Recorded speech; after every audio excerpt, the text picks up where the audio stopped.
Today is joining me Samantha Davies. Sammy is the Sustainability Program Manager at EcoSafe Zero Waste, a certified compostable film products manufacturer who advocates and provides training programs to promote source separation, focusing on diverting organic waste from landfill to compost. Sammy co-shares marketing with the Target Organic Hub, a free resource for municipality to use a guide for building compost infrastructure. She also advocates for policy aligning certified compostable programs with climate action and landfill methane emission reduction targets. She is board member of Sundown Center of Regenerative Agriculture, capturing funding for soil health projects, land restoration, and supporting new farmers in regenerative agricultural projects. And as she states, and I quote, a settler ally and practicing herbalist learning biodynamic farming and medicine making on the traditional unceded territories of the Quast Salish people and the Sanish First Nations, and Halkamelum. Sammy, thank you very much. I'm going to start with the first question.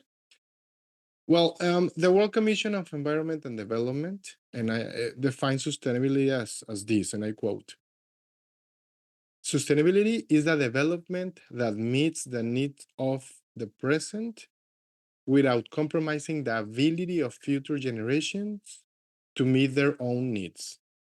But I want to ask to you, from your own perspective, what does sustainability means to you in your work and life? hmm Sustainability is definitely a funny word and it has a lot of meanings to different people. And I think sustainability to me is relative to what you said there, ensuring that we have a future essentially on this planet, a healthy planet. However, I prefer the term regenerative because I think right now we're at a stage where regeneration is very important.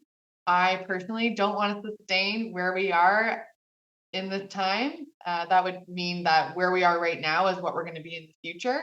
But instead, I'd like to regenerate the world so that we can live healthier, more balanced lives in connection with Mother Nature. So, yeah, sustainability is in my title, but it's always a little bit conflicting because it's like, well, I'm going to sustain what we're doing, but um, those terms can kind of go hand in hand sometimes too. So. Okay, and now that you mentioned regenerative, and I mean, I'm collecting these two words. It's regenerative, and the other one is future, because at the end, you are looking forward, right, to a better future, or I mean, to have a future at least. So, how do you integrate this as a daily basis habits?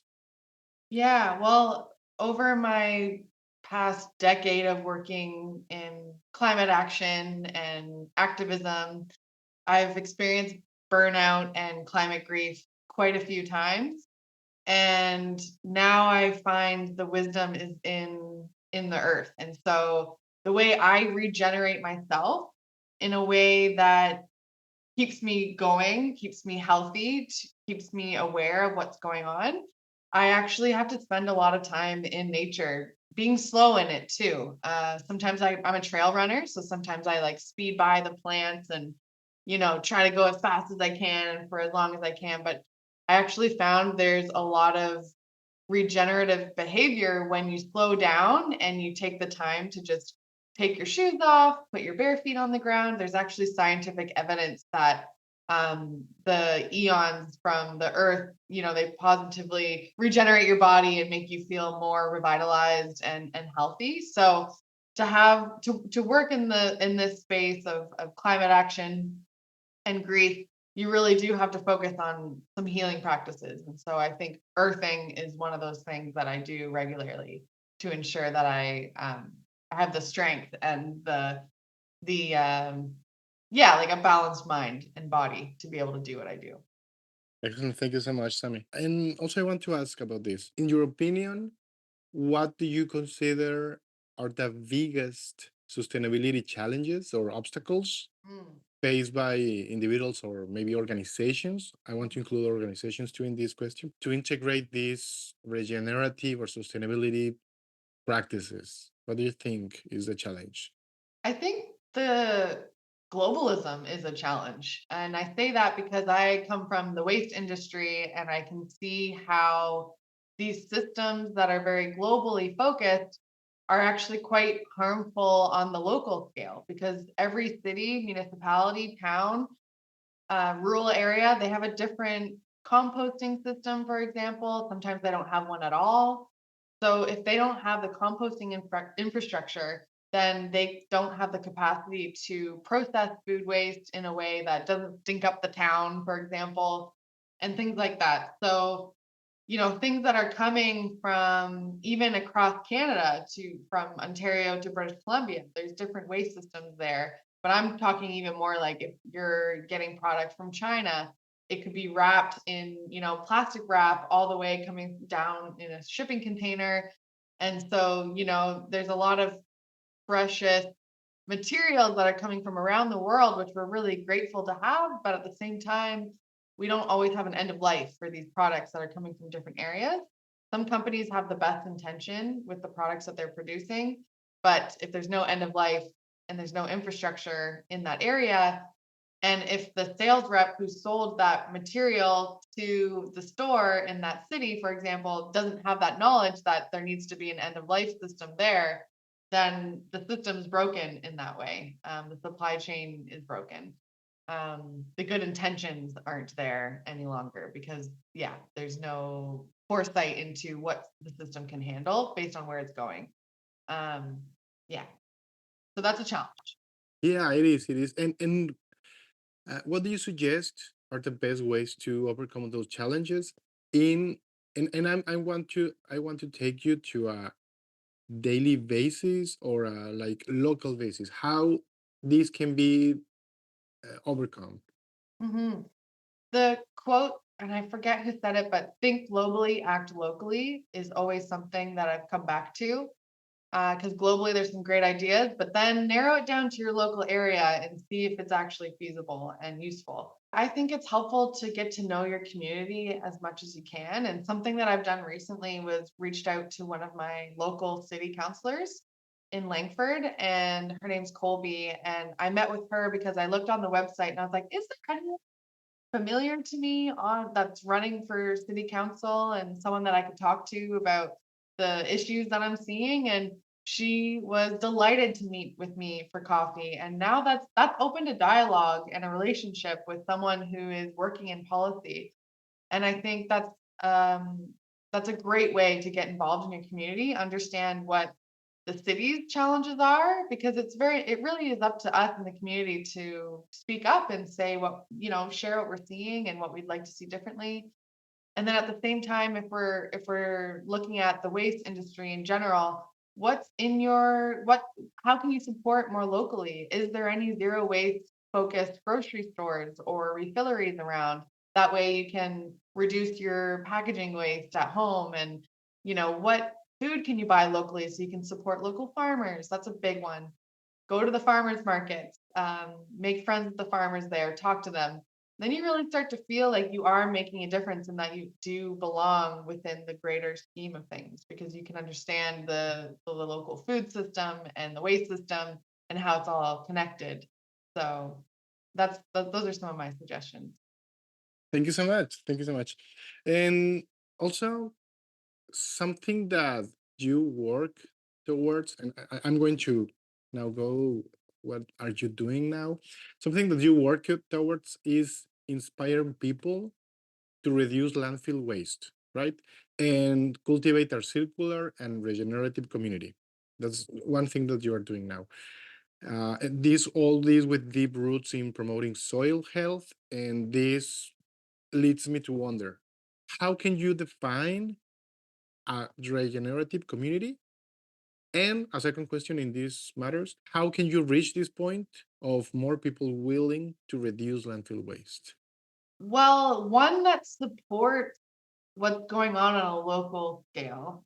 And I can see it across Canada and the US.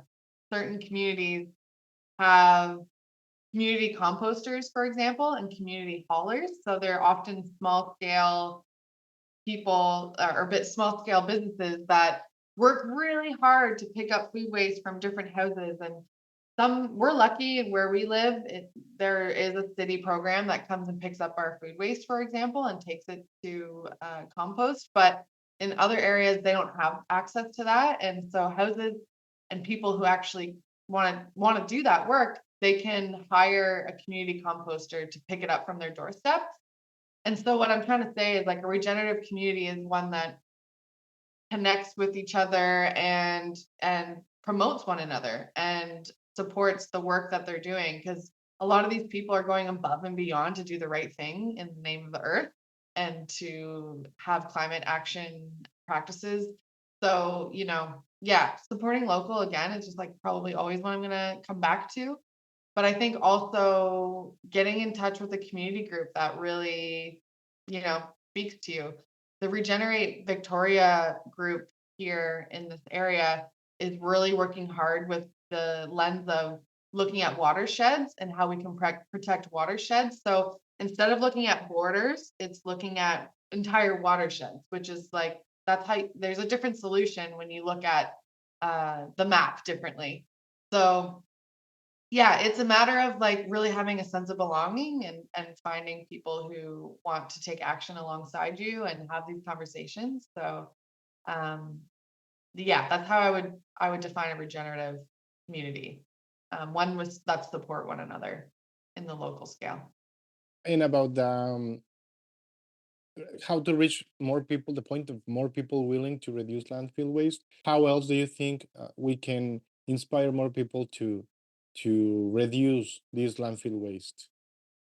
Yeah, well, working with fear is never helpful. I find when you try to scare people into the fact that our landfills are going to be exhausted one day, meaning they're going to be too full to take anything else in, that could happen very very much in the next decade, which can sound pretty scary because we don't want to live in mountains of our own garbage, right? But um, I think the best way and why I work in soil regeneration and compost is because it's the most exciting aspect of our waste. I mean, first, we should be reducing waste no matter what. But if you can get people excited about compost and understanding that there's food scraps that they're inevitably going to create, because people just aren't going to eat their full apple core, for example. So to know that you're putting that back into the land that can then grow healthy food. Who doesn't like food? Like food is the ultimate connection and community, right? So I think just building those systems thinking, because some of us weren't taught to think of the whole picture. It's just like buy apple, eat it, throw away, don't think about it anymore. But if you think that, wow, that apple core could actually go back as compost, as a soil amendment back into the soil, and then could nourish the soil to create healthier, better tasting food, like it's kind of like a no-brainer. Like you would want to make sure that that apple core ends up in the green bin to go to compost, right? So I think painting that picture for people, but also just bringing people together in a really fun way. Like I said, the opposite of fear to me is like fun. So let's have fun while we get this work done together.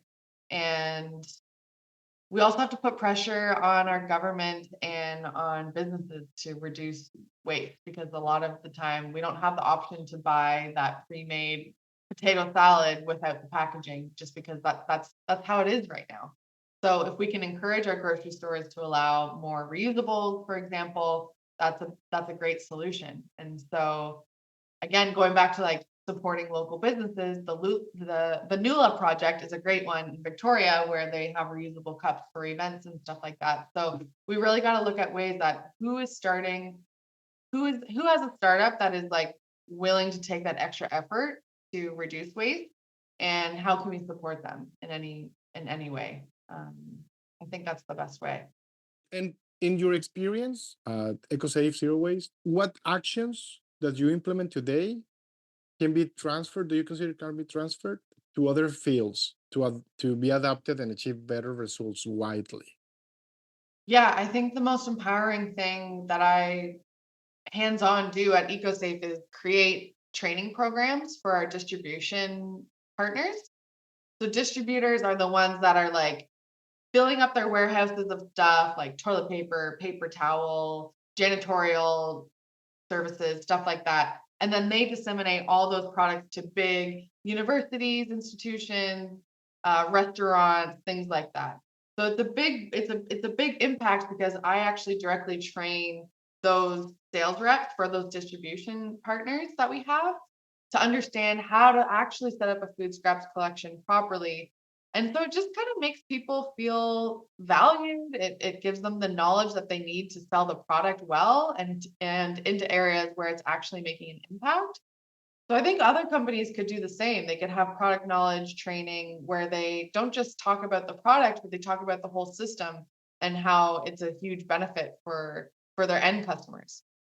Because if you're selling a really good product that's doing good things for the earth, but you're not giving the full picture of, what certified compostable means, then your impact it's not going as far as it could. So the training that I give to our distribution partners, I think is a really smart and intelligent way to ensure that they're setting up programs properly. So instead of just selling a compostable bag, they're also selling the green bin that's compliant with that bag. And it's the perfect fit, which is important for end users because if the bag is always falling out, then they're not going to want to compost because it gets messy, right? So selling the right bag with the right bin and then pairing it with signage because if people don't have signage telling them what doesn't go in the bin, then the wrong things are going to end up in the bin, which means the composter is going to have to deal with that down the road, which is a huge mess and really costly. So again, it's like a full systems approach of seeing where these things are going and how we can do it better for everybody involved. Yeah, totally. Thank you so much. And can you share your hopes and aspirations for integrating these regenerative practices into daily living? Yeah, my hopes and dreams is that everyone is composting everywhere and that there's such an abundant amount of food scraps going into compost in a way where the composters can handle all of that because right now we don't have the infrastructure to handle all of the food scraps that's coming from food service, restaurants, people's homes. So the first thing, my biggest dream is to make sure that nobody puts plastic or inorganic items in the green bin because that's a huge problem for composters right now, and that's a huge reason why some composters actually don't take on more collections because they're worried about the contamination rate. And then secondly, I hope that just everyone knows how to do it properly based on what their local city can handle. And the best way to know what can and can't go in the bin is by going to your city's website and reading under their waste services what's accepted and what's not accepted, because each system is different and each processor is different. So my dream is to have enough infrastructure out there to handle all the food scraps that's out there, and then for everyone to know what can and can't go in the bin so that we avoid contamination problems. Thank you, Sammy. And just the last question today. Do you have any suggestions or concerns about regenerative practices or sustainability practices that we may have missed during the interview? Yeah, my worry is that like my biggest concern is, especially in British Columbia, is that there are companies trying to do better and create innovative solutions that solves problems. And sometimes the innovations and the innovation that happens within business is faster than what the government understands, let's say. And the government who regulates the waste systems that we have and what can and can't be accepted. Like the infrastructure and the innovation just it doesn't always go hand in hand. So, for example, EcoSafe has certified compostable bags.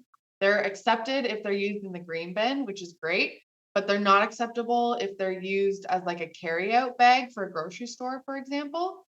But say we had the infrastructure that could handle the amount um, of food waste, but also the amount of people doing it. Then, and also if we could, ban the items that aren't working well, such as single-use plastic bags, which are banned now, which is great. They're banned across the country.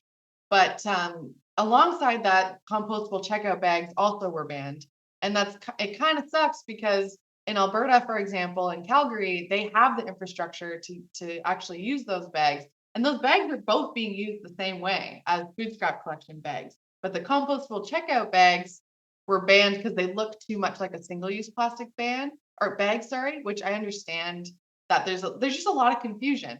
And so I think first we need to make regulation to filter out all the lookalikes that are pretending to be compostable but aren't compostable, so that when businesses do innovate and have these actual compostable products, that they can be used for what they're intended for. But right now, there's too many lookalikes and there's too much confusion within the market. So unfortunately, the ones that are trying to do good are getting penalized for that. So I think that businesses and government could work better. Of course, we always need more funding for infrastructure. So there's a lot of barriers to making it work well right away. But I do believe that we're in a huge transition right now. So it's going to be a little messy for a little while. But again, my big dream is to have the infrastructure so that we can get that food scraps, that food waste out of landfill and into compost. That is critical right now, I think, and such a quick, easy win in terms of reducing our methane emissions. Thank you so much for sharing that with us today, Sammy. I appreciate your time and effort at being part of the solution Yeah, and for inspiring others to be part of it. Thank you yeah, very much. yeah. Thank you, Yusuf. Thank Thanks you. for your time.